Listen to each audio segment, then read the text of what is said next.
नमस्कार दोस्तों, welcome to C S centre Delhi. हम एक नई सीरीज चला रहे हैं जो पीसीएस 2024 एंड आईएएस 2024 प्रीलिम्स के पॉइंट ऑफ व्यू से काफ़ी इंपॉर्टेंट होगा। हम एक क्वेश्चन लेंगे, उसमें उस टॉपिक को पूरे 360 डिग्री जो कि कवर अप करने की कोशिश करेंगे। आज जो मैं बात करने वाला हूं इन्फ्लेशन से रिलेटेड है। हालांकि इन्फ्लेशन को एक अलग पॉइंट ऑफ व्यू से भी देखा जाता है, उसी अलग पॉइंट ऑफ व्यू से देखते हैं कि जैसे मान लीजिए आज यहाँ पे क्वेश्चन दिया गया, क्वेश्चन हम बताएंगे, फिर इसमें आंसर बताएंगे, फिर उसके बाद इसका सोल्यूशन बताएंगे, फिर इसके बाद एक हम वैल्यू एडिशन भी आपके साथ डिस्कस करने वाले हैं। तो सबसे पहले यहाँ पे देखिए क्वेश्चन क्या दिया गया है। ठीक है, कंसीडर द फॉलोइंग स्टेटमेंट। ठीक है, कंसीडर द फॉलोइंग स्टेटमेंट। और ये कह रहा है कि ये 3 स्टेटमेंट दिए गए हैं, 1, 2 एंड 3। इन 3 में से कौन जो है कि सही होगा, किस कॉन्टेक्स्ट में, किस कॉन्टेक्स्ट में हाई ऑयल प्राइस। अब कहते हैं, क्या कहते हैं कि हाई ऑयल प्राइस। तो सबसे पहले हाई ऑयल प्राइस को समझ लेते हैं। मतलब तेल के दाम में बढ़ोतरी। तेल के दाम में बढ़ोतरी का मतलब ये हो गया है कि आज पेट्रोल 50, कल जो है कि 100 किलो में 100 रुपये पर लीटर के हिसाब से मिला। हो सकता है कि 25 रुपये पर लीटर भी हो जाए। तो इस कॉन्टेक्स्ट में बात कर रहा है कि जब हम ऑयल या भी जो तेल होता है उसका जब हम खरीद बिक्री करते तो किस किस कारण से इम्पैक्ट होता है ऑयल के प्राइस पे, डीजल और पेट्रोल की बात। ये केवल डीजल और ऑयल पे ही नहीं इम्पैक्ट जो है कि इसके कॉन्टेक्स्ट में है, इसका और भी कॉन्टेक्स्ट आप ले सकते हैं। बट हम डिस्ट्रैक्ट नहीं होंगे, अपने लेक्चर को डाइवर्ट नहीं करेंगे, क्योंकि बहुत से ऐसे कमेंट्स आते हैं सर अब बहुत ज़्यादा एरिया को कवर कर लेते हैं, मल्टीपल टॉपिक इंक्लूड करने की कोशिश करते हैं। देखिए मैं इसलिए इंक्लूड नहीं करता, मुझे शौक है, इरिलेवेंट है, ऐसा नहीं, रिलेवेंट है। और उसका आउटकम आपको जब एक मेच्योर कंपटीटर बनेंगे तब देखने को मिलेगा। तो सबसे पहले यहाँ पे देखिए कह रहा है कि consider the following statement, how many above will implication of the high oil price. इनमें से कौन सा ऐसा फैक्टर्स है जो भारत में ऑयल की प्राइस को बढ़ा सकता, हाई का मतलब बढ़ा सकता है। बात समझिए, पहला क्या कह रहा है, India the foreign exchange, foreign trade balance पहली, दूसरी foreign exchange reserve, value of the rupee की बात कर रहा है। तीनों ये देखिए, जो तीनों दिए गए, तीनों ये अपने आप में ही कुछ सवाल हैं, एक एक टॉपिक है। यूपीएससी कहने को एक सवाल पूछते नहीं, सवाल तो एक होता है बट उसमें 4 से 6 टॉपिक्स इंक्लूड होते हैं। सब जैसे इस स्टेटमेंट में देख सकते हो कि इंडिया फॉरेन ट्रेड बैलेंस, तो हमें पहले बात तो बैलेंस फॉरेन ट्रेड के बारे में पता होना चाहिए। जैसे इंडिया है प्लस यूएसए या चाइना या विदेशों से जो हम व्यापार करते हैं, जब हम व्यापार करते हैं अमेरिका से, तो हम उसको जब कोई चीज देते हैं, बात समझ रहे हो, जब हम उसको देते हैं या फिर उससे कुछ लेते हैं, ठीक है, तो हम डॉलर में एक्सचेंज करते हैं। बात समझ, जैसे मान लिया उसने कुछ मुझे लैपटॉप दिया, तो उसको ऐसा नहीं कि हम रुपी दे देंगे, वो अलग एक्सेप्शन है कि हम कोई लोकल करेंसी स्वैप एग्रीमेंट कर रखे। लोकल करेंसी स्वैप एग्रीमेंट का मतलब हम अपनी अपनी मुद्राओं में व्यापार करें।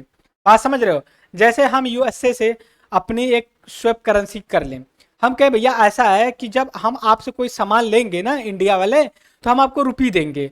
दूसरी चीज वो कहेगा ठीक है, लेकिन वो कहेगा कि हम जब आपसे सामान लेंगे भारत से तो हम आपको डॉलर देंगे, तो इंडिया भी कहेगा ठीक है ओके।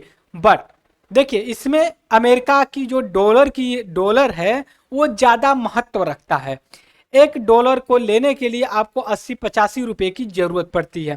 तो अब ये कहता है ट्रेड, अगर आपका ट्रेड बैलेंस बराबर और स्ट्रॉन्ग है विदेशों से, तो ये आपकी जो ऑयल की प्राइस है कहीं ना कहीं कंट्रोल करेगा। दूसरी चीज फॉरेन एक्सचेंज रिजर्व, हम फॉरेन एक्सचेंज रिजर्व रखते हैं, क्यों, संकट में जब संकट आए तो हम उसका व्यापार कर सके। फॉरेन एक्सचेंज रिजर्व कौन रखता है, आरबीआई रखती है।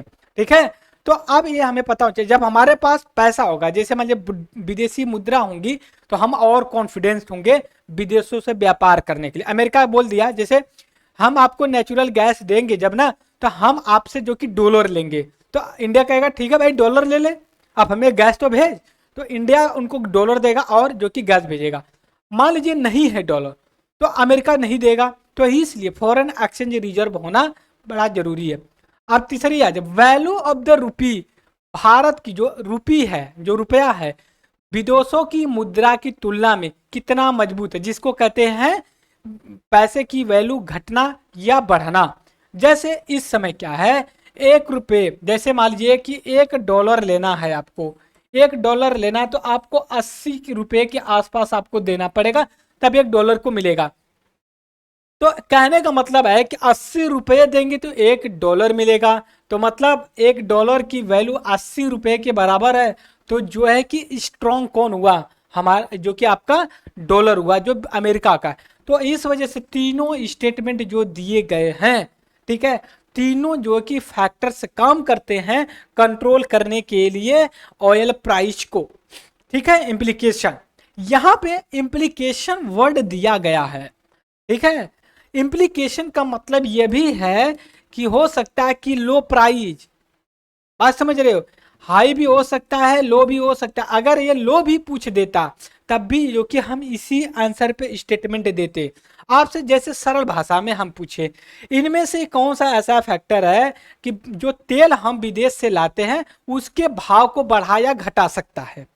बात समझ रहे हो। अब यहाँ पे मैं सिंपल वर्ड में आपको बताने की कोशिश करूंगा यार, दूसरे भाषा में। मैं आप इसी क्वेश्चंस को क्योंकि यूपीएससी के जो क्वेश्चंस होते हैं लैंग्वेज में ही कमाल होता है। हम आपसे कह दे ये जो तीनों, ऐसा तीनों छोड़िए, इनमें से कौन सा ऐसा जो दिया गया है।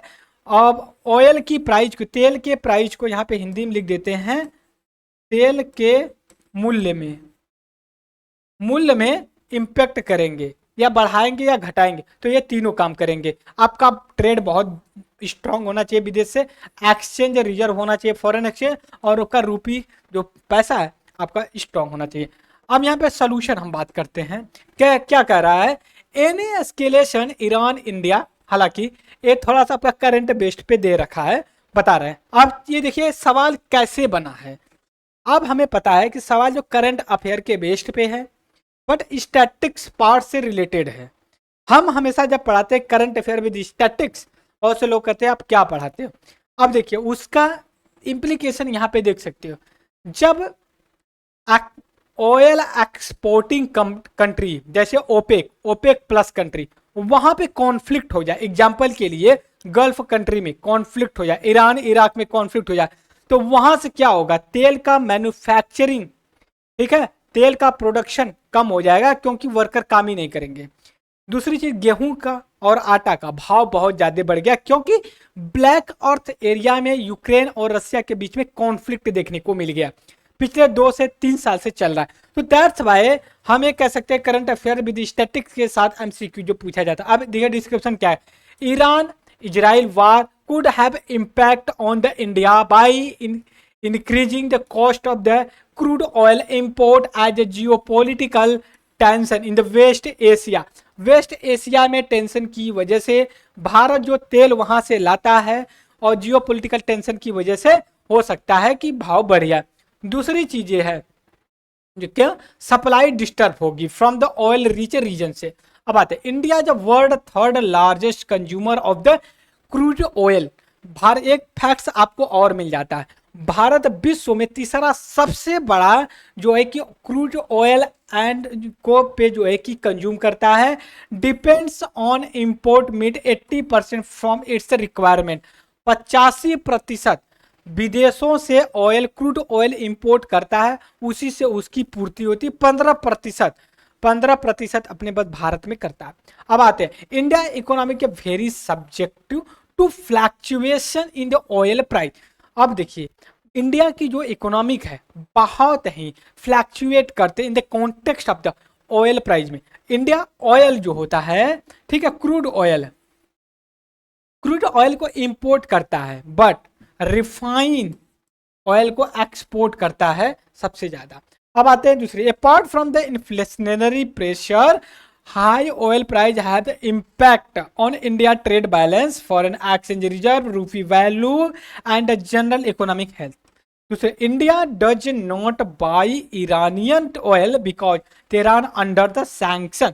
अब देखिए अब सवाल एक और बन जाता है, इंडिया तेहरान ईरान से जो है कि ऑयल इंपोर्ट करता है तो नहीं, does not by the Iranian oil because Tehran, Tehran मतलब ईरान की कैपिटल है क्या, तेहरान।